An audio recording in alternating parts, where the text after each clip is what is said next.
Hello everyone and welcome to Sector 6 and another Final Fantasy VII Remake video. Now, in this video we're going to discuss what seems to be a pretty large amount of confusion in the Final Fantasy VII community regarding Final Fantasy VII Remake. And this confusion seems to be related to what Remake actually is. Now, I've had a little rant about this before, but always as part of another video or in a series, and I've never really spoke about the actual reasons why I think what I think about Final Fantasy VII Remake. And what I think is that it's a remake in title only, and that if you actually look at the game itself, it's a sequel.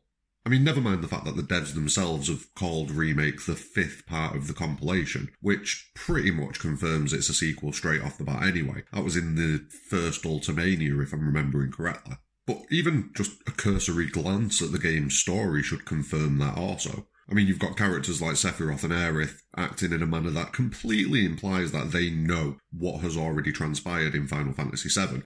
Especially Sephiroth. Aerith to a degree, but especially Sephiroth. Or, well, this second Sephiroth. And that's the next thing, you've got two Sephiroths. And it is blatantly obvious that you have got two Sephiroths. It's pretty much confirmed in that scene where Sephiroth rescues Sephiroth from the Shinra building. I mean, why would that need to happen if it's just one Sephiroth? You can see the different auras that they kind of give off as well. Like, you've got the Sephiroth that's native to this timeline. He is the one that summons Jenova, and that is Jenova. The real Sephiroth's chilling in the North Crater still, so he ain't doing shit. And then on top of that, you've got the planet doing everything it can to keep you locked into a course of actions that have already played out in the original game in Final Fantasy VII.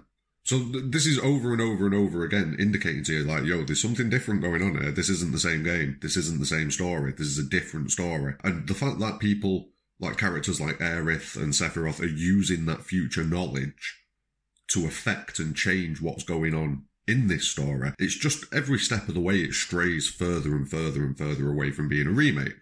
But one thing that I do think is that this confusion is causing a lot of people to dismiss the game outright. And I personally don't think it should. A lot of people seem to feel like this is destroying the story of Final Fantasy VII. And if this was a remake, it potentially would be.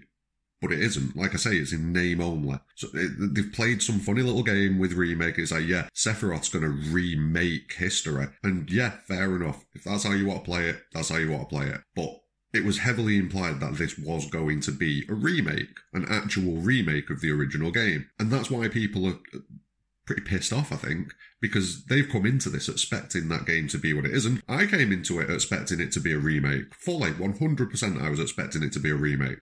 When I realised it wasn't, I was disappointed, but then, I was able to get my head around it and, piece it together and be like, yo, so it's actually a sequel, so I need to view this from, through that lens. I don't think a lot of people have made that step. Not saying that they can't make that step, I just don't think they're willing to make that step, because they feel like they've been burned by Final Fantasy VII Remake not actually being a remake. Like, the story changes so dramatically so early on with Sephiroth appearing when he does, and then you get the whispers introduced in the scene with Aerith. Like, I can see why people's heads will have just completely crumbled at that point, and they've just kind of gone, oh, what the fuck's going on here?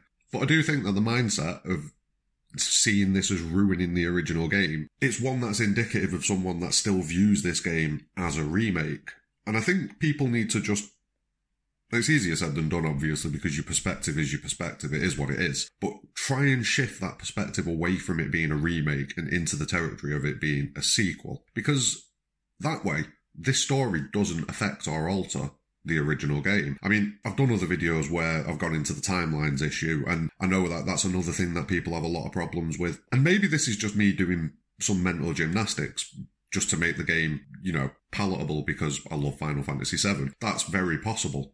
But when things like this tend to happen, like time travel and all that sort of business, when you think about it, like in a lot of sci-fi, not in all sci-fi, because there's other sci-fi where this isn't the case, but in a lot of sci-fi, time doesn't really overwrite. It tends to break and branch and split and create diversions and things like that. I mean, one example that I'm going to use for this is Star Trek. So you look at Star Trek, and everything that's happened has happened in one main prime timeline up to a certain point, and that was the Star Trek reboot movies with J.J. Abrams. At that point, Spock and another character go back in time, shit happens, and a ship called the USS Kelvin is destroyed. Now, when the USS Kelvin is destroyed, it creates such a dramatic change in the timeline that rather than overwriting the original timeline, what it does is it branches off into a new timeline, which is extremely similar to the original one, but with subtle differences. And the further that timeline goes, the more impactful and the more grand the differences become in comparison to the original timeline. And this is what we saw in Final Fantasy VII Remake.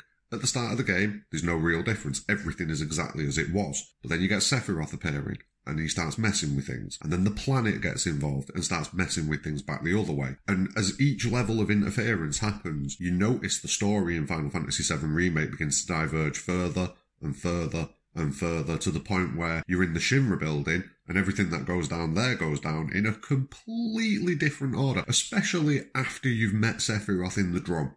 And that's proven further with the game wrapping up with a massive brawl at the end of the highway with Sephiroth. And yeah, the timeline's diverging so much now that there's a lot of conversation about what's going to happen in the second game, where are we going to get up to, but people are viewing it as if it's still the original game, and I think we're going to see some pretty dramatic changes. But anyway, that's a different video. Everything that has happened in Remake and the changes that have gradually got more and more grand and more divergent from the original timeline, all of those things certainly confirm to me that we are working on a branched timeline. This isn't all happening in one timeline anymore.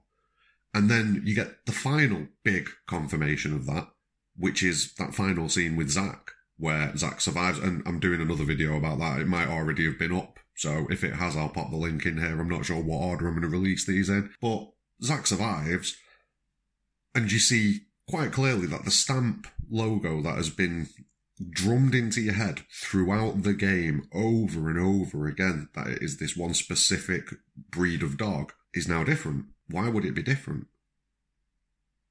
What explanation could you have for it being different? Because, yeah, you could sit there and say, oh, it's a different flavour, it's a different brand, something like that. But all the way through the game, no matter what we have seen Stamp on, he has always looked one specific way.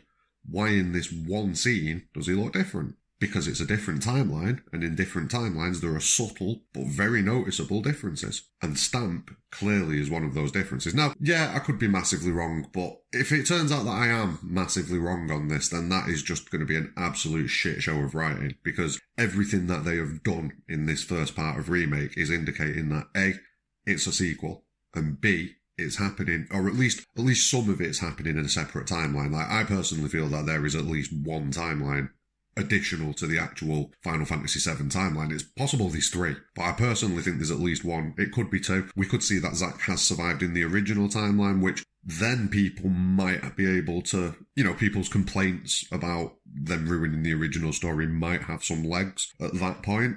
Because if Zack survives in the original timeline, then that obviously, yeah, there you go. But anyway, I've gone on a little bit further than I wanted to with this. This was just me throwing this out there as a quick video, just because, yeah, it just genuinely seems like people are still hung up on this being a remake. And that's not their fault. This is not your fault. This is Square Enix's fault, because they marketed it, they pushed it as a remake when it isn't. It's a sequel. And I can understand why people would be unwilling to change their opinion on it, because, they expected a remake and didn't get that. I understand where people are coming from, but I feel like if people are going to get the most out of this project, this Final Fantasy VII Remake project, then a shift in perspective is definitely needed away from it being a remake and viewing it as a continuation of the story. And yeah, things are probably going to get crazy. Yeah, there's every chance that they're going to ruin it, but you've got to give it a chance. And the best way of giving it a chance, in my opinion, is to view it as a sequel. That's enough of that. Thanks very much for watching this video. Don't forget to drop a like and subscribe to the channel for more Final Fantasy related content. We've had the Final Fantasy XVI information come out recently, and it's almost certain that we're going to get a lot more. And I'm always going to be on it with any Final Fantasy VII Remake breaking news or stories or theories. So yeah, stick around, drop a subscribe, and more importantly than anything, have a great day.